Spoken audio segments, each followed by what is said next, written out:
Olá, eu sou Karine. E eu sou a Isabela. Está começando agora o Papo de EQ.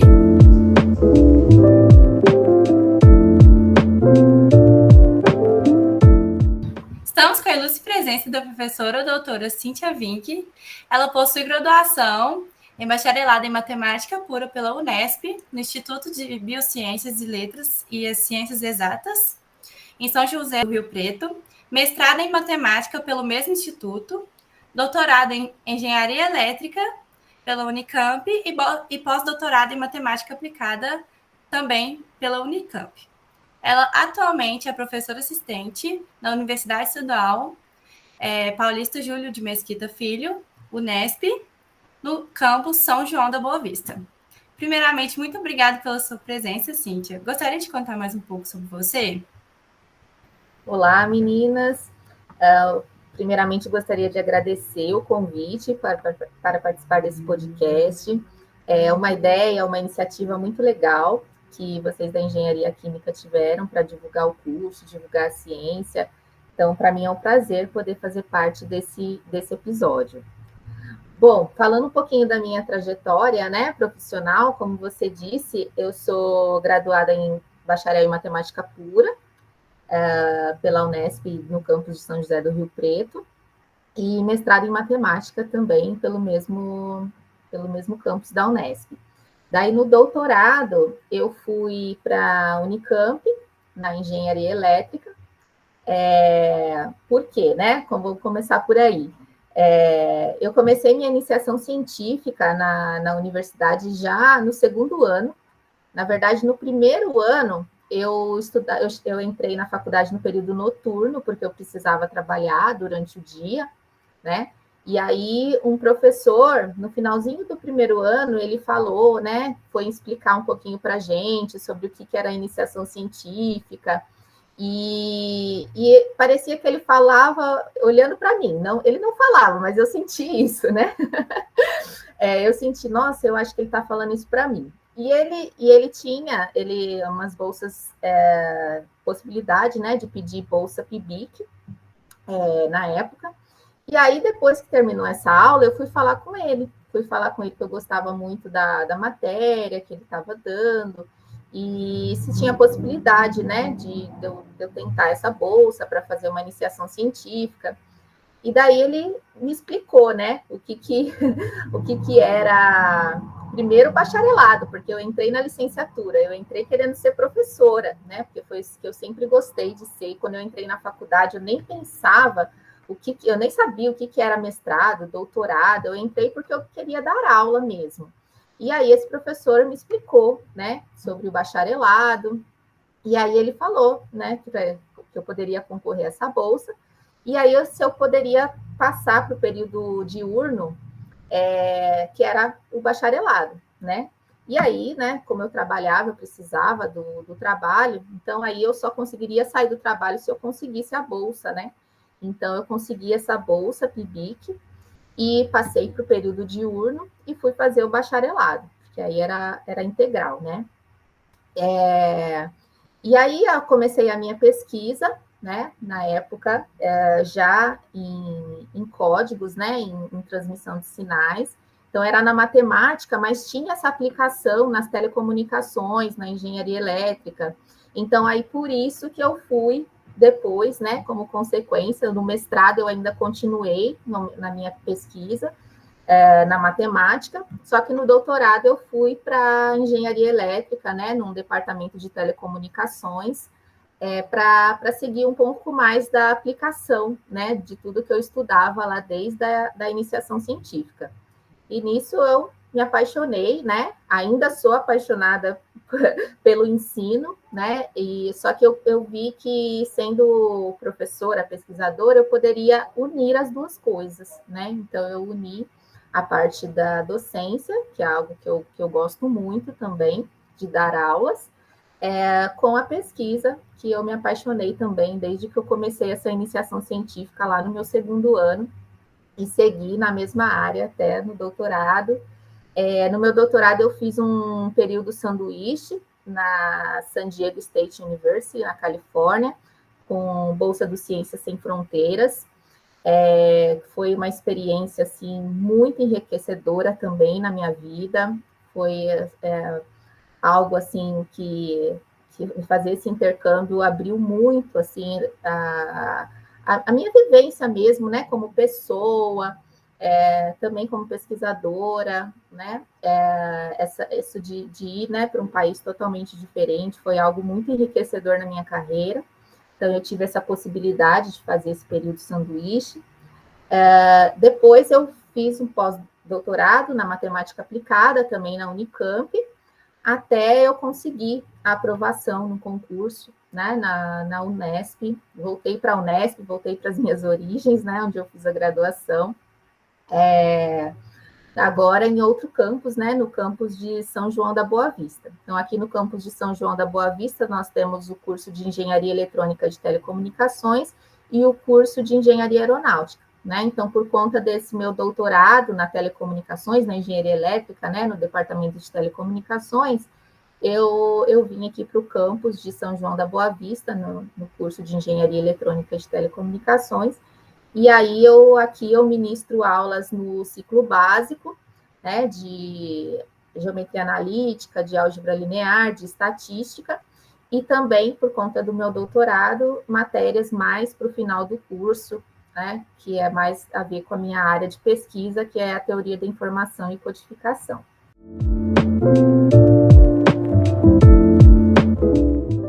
Cintia, a gente gostaria de saber se, além da carreira acadêmica, teve alguma área que você pensava em seguir? Olha, é muito engraçado, porque quando eu era bem pequenininha, perguntavam o que eu queria ser, e eu falava que eu queria ser médica de sangue. Algo assim, porque hoje eu nem gosto assim de ver sangue, mas quando eu era pequena eu falava isso para as pessoas que me perguntavam, né? Mas após passar essa fase bem pequena, eu já sempre quis ser professora. Eu sempre, assim, na escola, eu era ajudante da professora, então eu sempre fazia a minha lição rapidinho e ia percorrer na sala ajudando os meus amigos. Então, eu sempre gostava disso, de ser a ajudante da professora. Então, o ensinar, para mim, foi a carreira que me despertou, né? E aí eu fiquei em dúvida entre dois cursos, porque eram duas matérias que eu gostava muito, que era matemática e química. Então, eu gostava muito de matemática, eu gostava muito de química. E aí eu fiquei na dúvida, nossa. Aí eu até prestei alguns vestibulares em química, alguns em matemática, mas aí eu acabei seguindo, né, na Unesp, no curso de matemática. Em química, eu prestei até numa universidade de Minas, em São João del Rei, na Federal de São João del Rei, foi onde eu prestei química. Mas, no fim, eu decidi ir para matemática, né? E aí eu como eu já comentei com vocês inicialmente, eu entrei na faculdade, né, com licenciatura para querer ser professora mesmo, mas depois a faculdade me abriu outros horizontes, e aí agora, hoje eu sigo a carreira de professora e pesquisadora. E, Cintia, como você já comentou com a gente, você seleciona algumas matérias, né, até mesmo para engenharia, e a gente queria saber como que, com a pandemia, né, as pessoas não deram tanta importância para o ciclo básico na engenharia, e você, como parte dos professores que lecionam nesse início de curso, o que você acha que irá impactar esse déficit dos alunos no futuro, profissionalmente falando? A pandemia foi algo que pegou assim todo mundo de surpresa, né? No geral, todas as disciplinas da universidade elas foram afetadas, né?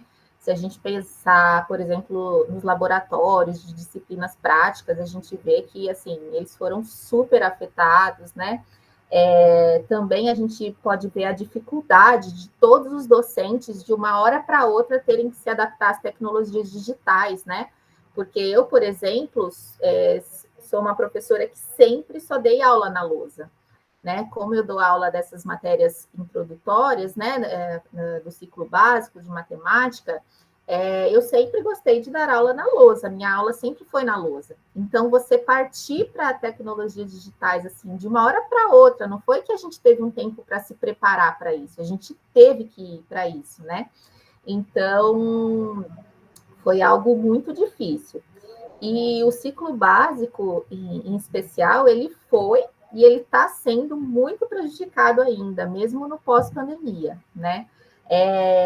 Na pandemia em si, a primeira dificuldade, eu acho que era despertar o interesse mesmo, né, dos alunos irem assistirem às aulas de cálculo, de geometria analítica, de física, nessa forma remota, né? Então, a gente conseguir despertar esse interesse e já é difícil no presencial a gente mostrar para os alunos a importância dessas disciplinas para eles, né? Para a formação dos alunos de engenharia, tanto para a sua formação mesmo, quanto para o decorrer do curso, né? Então, isso já é difícil no presencial. No remoto ainda, nossa, isso foi muito difícil, a gente despertar esse interesse.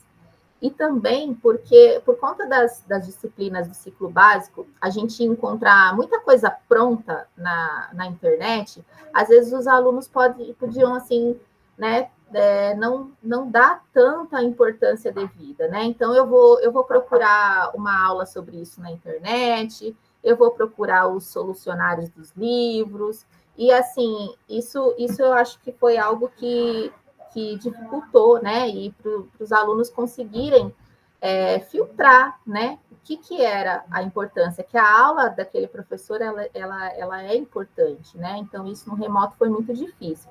E agora, no pós-pandemia, também está muito difícil para o ciclo básico, por conta dos alunos que vieram do ensino médio dessa pandemia, né? Então, os alunos que estão chegando agora, né, no último ano, né, principalmente, né, eles vieram de uma pandemia, né? Então, a dificuldade deles nessas matérias, elas também são muito grandes. Então, assim, a gente sempre, né, teve índices de reprovação, tudo mais nessas disciplinas do começo, e a gente entende a dificuldade dos alunos nesse começo, mas agora, no pós-pandemia, isso, assim, piorou significativamente, assim, e é algo que a gente precisa discutir muito e trazer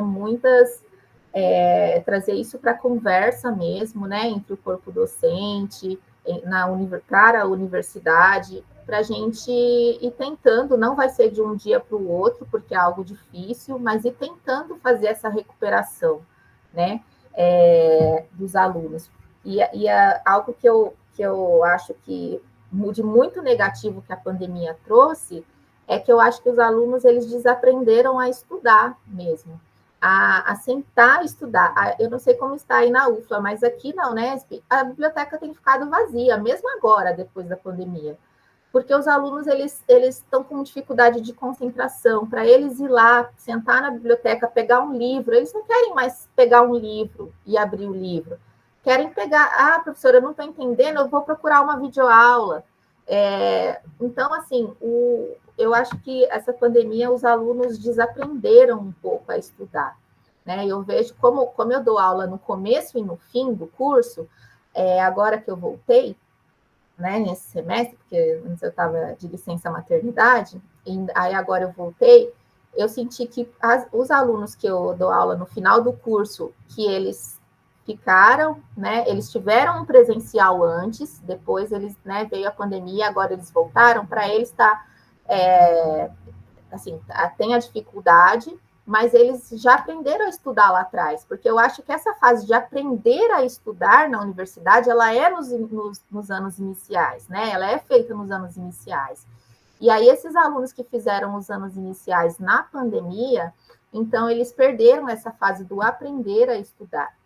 Então, eu vejo isso um problema muito sério, né? E algo que a gente tem que discutir bastante em todas as universidades, porque eu acredito que isso esteja sendo um problema geral, né? Sim, com certeza. Eu hoje me encontro no 7º período, então já estou caminhando para o final do curso. Eu fiz o primeiro período presencial. E então eu fiz cálculo 1, GA presencial. E agora, no meu período, todas essas matérias, por exemplo, que a gente estuda em cálculo, e também uma matéria que a gente estuda em GA, matriz, tudo está voltando nesse período para mim. Então, a gente tem muito, quando a gente é aluno, a gente fala muito, não, eu nunca vou precisar disso lá para frente que eu estudo, o ciclo básico não precisa de eu entender, mas precisa, porque lá na frente eles não vão te explicar como você vai fazer uma derivada, como você vai fazer uma integral, porque eles falam, eu não sou professor de cálculo, eu sou professor de tal disciplina, vocês têm que vir com essa base, né? É isso mesmo, esse impacto negativo veio muito nisso, de a gente ver que esses conteúdos, eles são necessários, né, em todo o curso, e aí você ter um aprendizado, né, não tão bom nesses cursos iniciais, isso afeta, sim, em todo o decorrer do curso, porque por mais que quando a gente está lá no comecinho a gente não enxergue, a gente vai sim precisar. E o aprender a estudar realmente, a mudança para a gente como aluno do colegial para a faculdade é uma perspectiva totalmente diferente.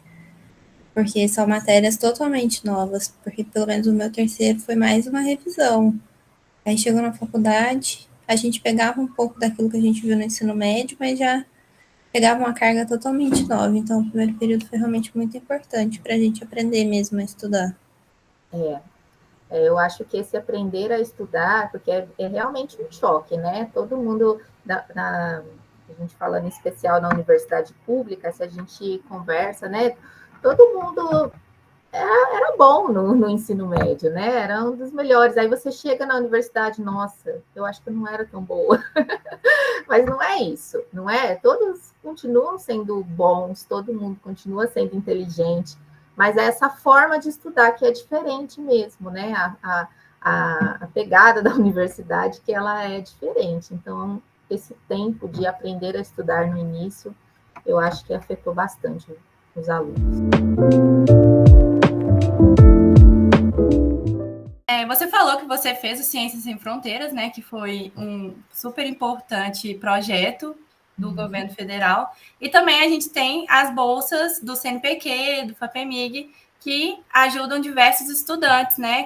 Que esses auxílios para viabilizar a formação, né, dessas parcelas mais vulneráveis da população e também para desenvolvimento da ciência. A gente anda assistindo nos últimos anos um corte de recursos, né? O que você tem a dizer sobre isso? Como você acha que a gente pode tratar desse assunto para os alunos das universidades públicas?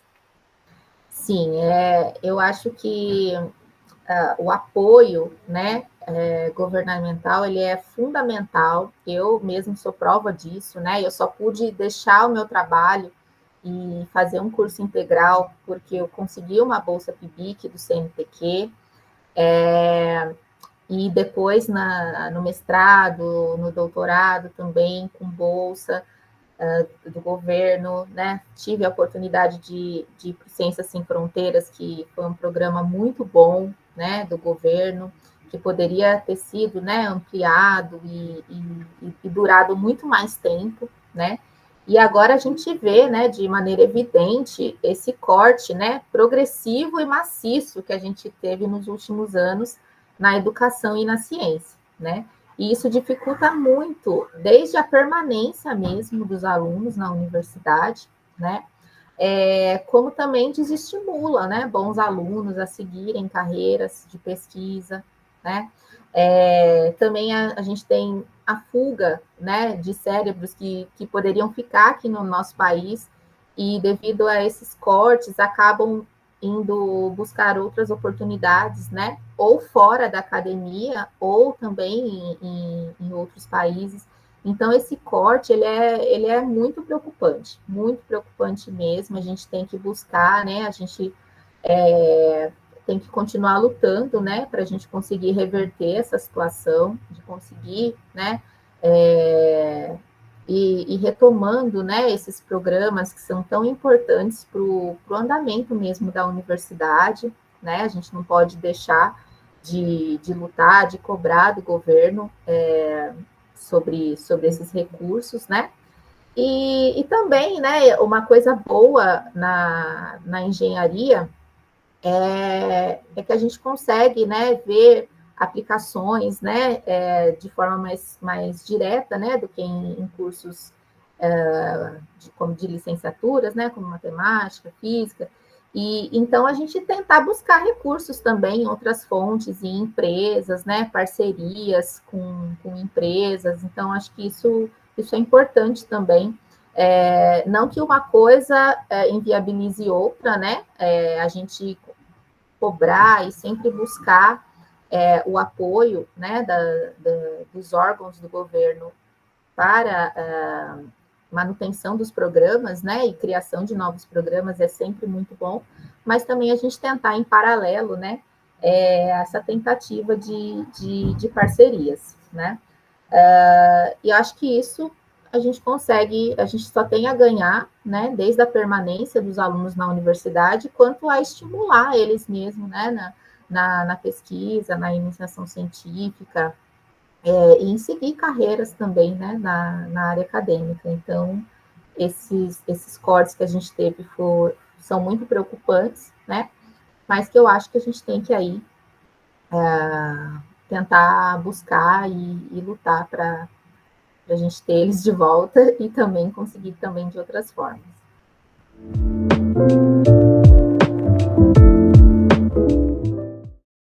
Agora, trocando um pouco o nosso tópico, vamos falar um pouco sobre mulheres na ciência. É comemorado no dia 11 de fevereiro o Dia Internacional das Mulheres e Meninas na Ciência. Devido a isso, vemos grande relevância para abordar esse tema. A gente queria saber o que o meio científico impactou na sua vida e qual foi o momento que você realmente decidiu ir para a ciência. Você falou que foi quando o professor chegou lá e comentou sobre a iniciação científica. Mas qual foi o momento que você falou, realmente eu preciso ir para a ciência, eu não quero apenas lecionar, eu quero realmente fazer pesquisas, eu gosto muito de fazer isso, que deu aquele clique. E eu também queria que você comentasse sobre o seu projeto Ciência no Feminino. Explicar ele um pouco para a gente, que eu acho que ele teve grande relevância aí no seu meio. Sim, de fato a ciência ela mudou a minha vida, né? Então eu consegui trilhar, né, uma vida a partir, né, da ciência. Então ensinar mesmo, tanto para mim o ensino e a pesquisa, né, o ensino e a ciência, eles estão totalmente interligados, assim, né? Então ciência é descoberta, é abrir o mundo, é conhecimento, né? E o ensinar, você vê os alunos aprenderem, é algo assim muito, muito gratificante. De fato, a minha chavinha mudou quando eu descobri esse mundo mesmo, que a princípio eu entrei na faculdade querendo ser professora, né? E depois, com a iniciação científica, o mundo da pesquisa, eu me apaixonei assim pelo mundo da pesquisa, e isso me abriu assim um leque de possibilidades que é aonde eu sigo isso até hoje, né? Então, desde que eu comecei, eu já sabia que eu queria seguir a carreira acadêmica, então aí eu fui, né? Depois que eu terminei a graduação, fui seguir o mestrado, doutorado, até conseguir uma posição numa universidade pública, né? Que no Brasil é onde a gente consegue unir as duas coisas, né? A gente tem poucas instituições privadas onde a gente consegue unir, fazer pesquisa, né? Então, foi aonde eu consegui me realizar no meio científico, né? Na ciência. Então, como vocês comentaram, eu faço parte de um projeto de extensão que chama Ciência no Feminino. Esse projeto ele começou lá em 2018, é uma ideia minha e de uma professora, a professora Priscila, que divide sala comigo aqui na Unesp. A gente montou esse projeto, né, porque a gente sabe, né, que principalmente nas áreas de ciências exatas, engenharia, né, o número de mulheres ainda é bem inferior comparado, né, ao número de meninos. Então, aqui nos nossos cursos de engenharia, nós temos 40 ingressantes de engenharia eletrônica de telecomunicações e 40 em aeronáutica. Em alguns poucos anos, quando a gente tem 9 meninas, 8 meninas, a gente já dá pulos de alegria, né? Mas, por exemplo, no ano passado, a gente teve uma única menina no curso de engenharia eletrônica e telecomunicações.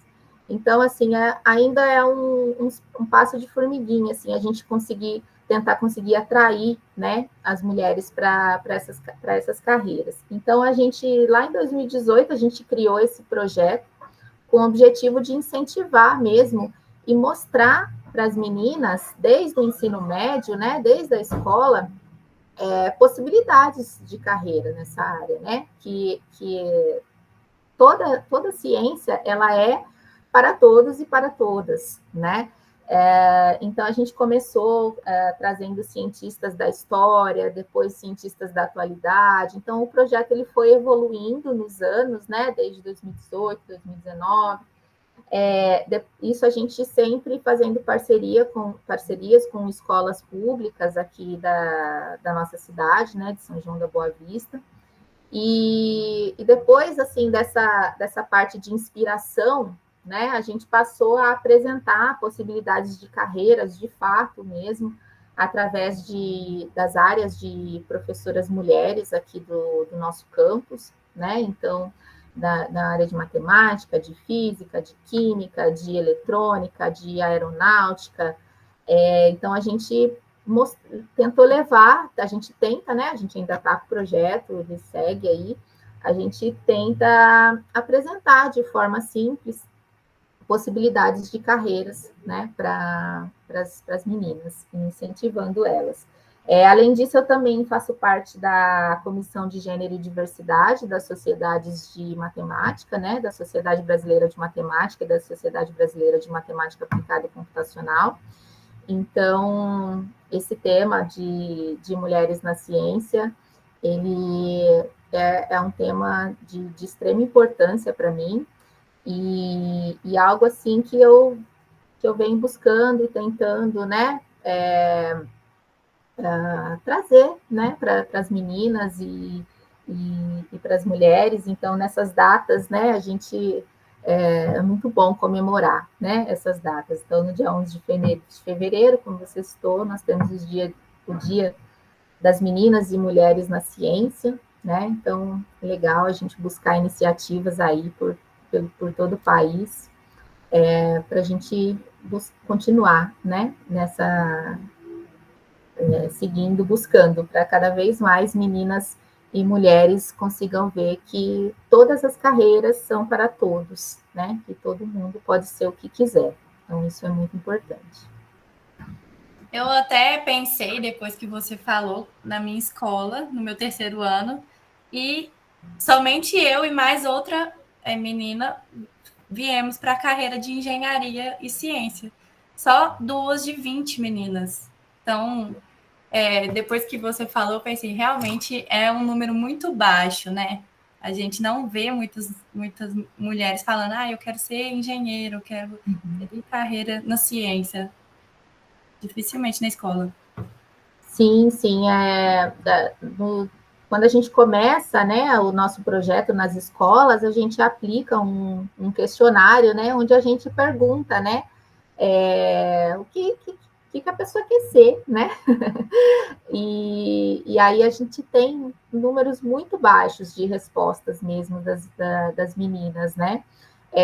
Nós temos também outro fator, né, que a gente trabalha mais com escolas públicas, né?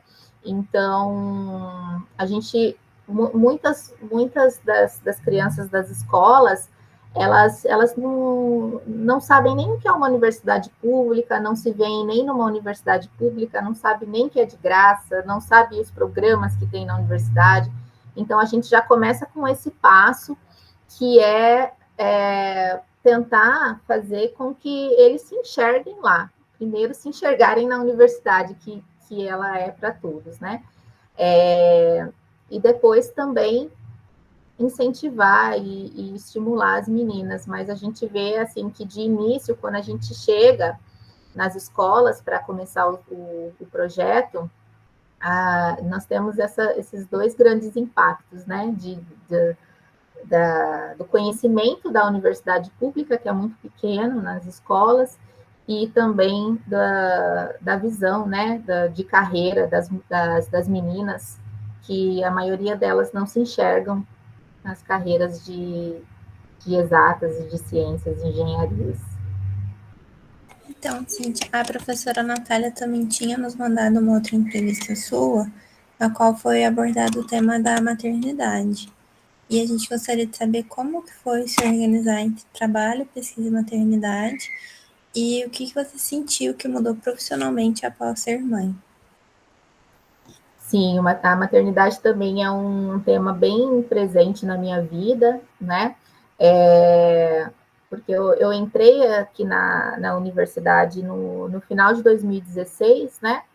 E aí, em 2018, em 2017 eu engravidei, no 2018 eu tive a minha primeira filha, a Catarina, e eu ainda estava no estágio probatório, então é um momento, quando a gente entra na universidade, é um começo, né? É um momento difícil, é um período difícil, e conciliar o trabalho e a maternidade é algo bem difícil, né? E ainda, né, se não bastasse, ainda veio uma pandemia aí no meio, que foi, assim, um turbilhão, né? Então, eu dava aula remota com a minha filha aqui atrás, aparecendo, e aí a gente, né, é algo bem difícil. E aí agora, nesse ano, a gente já está em 2023, a gente ainda no começo ainda fala 22, né? Mas no começo do ano passado, eu tive meu segundo filho, o Antônio, e então agora eu tenho dois filhos, a Catarina, que vai fazer 5 anos, e o Antônio, que vai fazer 1 ano esse ano. E aí, o conciliar, né? Então, é uma coisa que, independente da carreira, quando a gente é mãe, a gente começa de fato a entender que a gente não vai dar conta de tudo. Isso é algo que serve para. É algo que todo mundo deveria entender, né? Não só as mães, desde vocês estudantes, porque a gente sempre quer dar conta de tudo, né? E principalmente quando a gente é mãe, a gente vê que a gente não vai conseguir dar conta de tudo. Então, dar conta do trabalho, então, desde dar aula, tem a nossa parte da pesquisa, tem a maternidade, tem a nossa casa, né? Então, conciliar a vida pessoal com a vida profissional é algo bem complicado, né? E que muitas vezes a gente tem que fazer escolhas, né? Então, cada um tem a sua realidade, mas que é algo bem, bem desafiador mesmo, né? Um desafio diário mesmo. Mas, assim, a maternidade me trouxe pontos muito positivos na minha carreira, como, por exemplo, me trouxe uma praticidade e uma organização que eu não tinha antes, né? Porque antes eu poderia me dar o luxo de demorar um tempão para escrever um e-mail. Hoje eu não tenho esse tempo. Então eu preciso ser mais prática. Então, se eu tenho aqueles 5, aqueles 10 minutos para responder um e-mail antes de fazer a próxima tarefa, seja em casa ou seja profissional, eu preciso saber me organizar melhor, eu preciso, né, fazer isso de modo mais prático.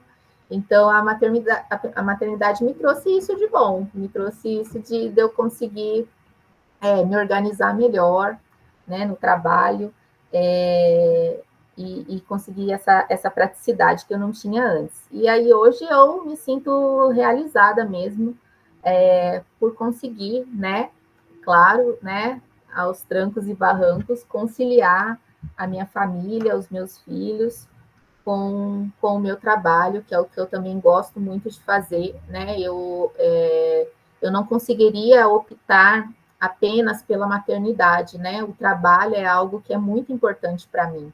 Então, eu sempre quis ser mãe, sempre quis ter filhos, mas eu também não estava disposta a abandonar a minha carreira, né? Então, é algo que as duas coisas são muito importantes para mim e que né, a gente vai tentando conciliar, mas sempre entendendo, né, que a gente nunca vai dar conta assim de tudo como a gente quer, mas as coisas acontecem como elas têm que acontecer mesmo. Na época dessa entrevista, eu vi até que tinha sido seu primeiro Dia das Mães, né? Aí fiquei curiosa para colocar essa pergunta para ver como que tinha sido depois desse tempo, que agora já passou 5 anos? Isso, agora Como que ela tinha vai fazer sido? 5 anos, agora em março, a minha filha Catarina. Nossa, de lá para cá foi uma evolução enorme, assim, como ser humano, né? E também como profissional, porque mudou bastante. E agora, quando eu já estava me acostumando à rotina de trabalho com uma, agora eu tenho os dois, que muda completamente. Mas, assim, é uma realização mesmo, a minha família. E dentre as suas pesquisas, qual foi a que você mais gostou de fazer e a que você tem mais orgulho de ter feito? Olha, a pesquisa que mais me marcou, assim, aconteceu de uma maneira bem inusitada, porque foi quando eu estava no doutorado, né? Eu estava no doutorado e eu cheguei numa reunião com o meu orientador e eu achando que eu não tinha nada. Sabe quando você estuda, você tenta lá encontrar os resultados que você precisa, e aí você acha que você não tem nada. Eu cheguei na reunião com ele e falei assim, nossa, olha, professor, ele pediu, né, para eu demonstrar alguns casos em que valia, né, uma certa característica, e aí eu cheguei nessa reunião e falei para ele, olha, não consegui achar provar nada da onde vale, eu só consegui aonde não vale. E aí ele falou assim, nossa, mas esse é um resultado muito importante, você conseguir provar sempre onde não dá, é tão importante quanto você conseguir provar onde dá para fazer. E aí disso saiu o artigo do meu doutorado, né? Foi um primeiro artigo que eu consegui publicar numa revista A1 da Álgebra, né? E é um teorema, né? Onde eu demonstro os casos onde eu não consigo construir, né, os reticulados hiperbólicos, que que é da minha área de pesquisa, que eu não vou entrar muito a fundo aqui. Então, eu consegui mostrar os casos, né, consegui demonstrar esse teorema da onde não dá para fazer, e aí é o resultado, assim, que eu tenho mais orgulho, assim, na minha carreira, assim, um resultado bem teórico, né, mas a gente, né, pensa, quem sabe daqui 100 anos eu tenho um teorema Link com o meu nome conhecido por aí. E agora, para a gente finalizar, qual dica você daria para quem quer seguir na área de ciência? A dica que eu dou é que a gente precisa estudar muito, ter muito foco, ter muita determinação, né? Explorar. Eu, né, como eu contei aqui para vocês, no meu caso, eu comecei uma iniciação científica lá no meu segundo ano da faculdade e eu segui com ela até hoje, né? Eu fiz a iniciação científica, mestrado, doutorado, pós-doutorado, e agora a minha pesquisa continua na mesma área. Mas, assim, nem sempre é assim, né? Às vezes você começa uma iniciação científica e aí você não prefere experimentar outra área, e tá tudo bem, tudo é aprendizado, né? Tudo você vai pegar alguma coisinha que você vai levar para sempre na sua vida. A carreira na área acadêmica, eu acho que ela é muito enriquecedora mesmo, assim, de você conseguir estar num constante aprendizado, né? Estar num constante conhecimento, né? Para mim, conhecimento é vida, né? Enquanto a gente tem conhecimento, a gente tem vida. E E aí, né, a minha dica é você seguir mesmo, você ter bastante foco, ter bastante estudo, né? Não é fácil, né? Ainda mais nesses tempos, né, que a gente está vivendo, em que a educação, a ciência, ela está passando por uma desvalorização. Então, muitas vezes não, a gente se desmotiva, né? A gente acha que não vai dar certo. E também, né, como eu dei esse exemplo aí desse meu trabalho, que eu tenho orgulho, é que a pesquisa é assim. Às vezes dá certo, às vezes não dá certo, às vezes você acha que não está dando certo e vai dar certo. Então, é cheio de altos e baixos, mas como toda a carreira, né? Então, que a gente tem que estar preparado para isso e saber que faz parte, Com certeza. Queríamos agradecer imensamente a sua presença, Cíntia. Foi ótima a entrevista. Eu tirei muitos insights dessa entrevista de verdade. Você gostaria de divulgar algum projeto que você faz parte dentro da sua universidade? Então, primeiramente, eu que queria agradecer vocês. Esse foi um papo muito gostoso, né? Muito boa essa troca com vocês. Eu espero visitar a UFLA novamente com a professora Natália e, né? Muito legal. Foi muito legal essa nossa conversa. Gostaria sim de divulgar, né, o nosso projeto Ciência no Feminino. Então, se vocês procurarem, né, tanto no Instagram, no Facebook, no YouTube, @Ciência no Feminino, vocês vão encontrar lá o nosso projeto. Então, sigam lá, que agora, no próximo ano, a gente vai ter aí bastante... No próximo ano, ó, eu ainda falo 22. Neste ano de 23, a gente vai ter aí muitas novidades, e vocês podem acompanhar lá pela nossa página do Ciência no Feminino. Eu gostaria de agradecer agora também à professora Natália, que nos apresentou, né, e deu essa oportunidade dessa troca entre a gente. Então, foi muito legal de verdade. Então, sigam lá o Ciência no Feminino, galera, no Instagram. E sigam também as nossas redes sociais, o nosso Instagram, Engenharia Química UFLA, e o nosso podcast Papo de Aqui. E nos vemos no próximo episódio.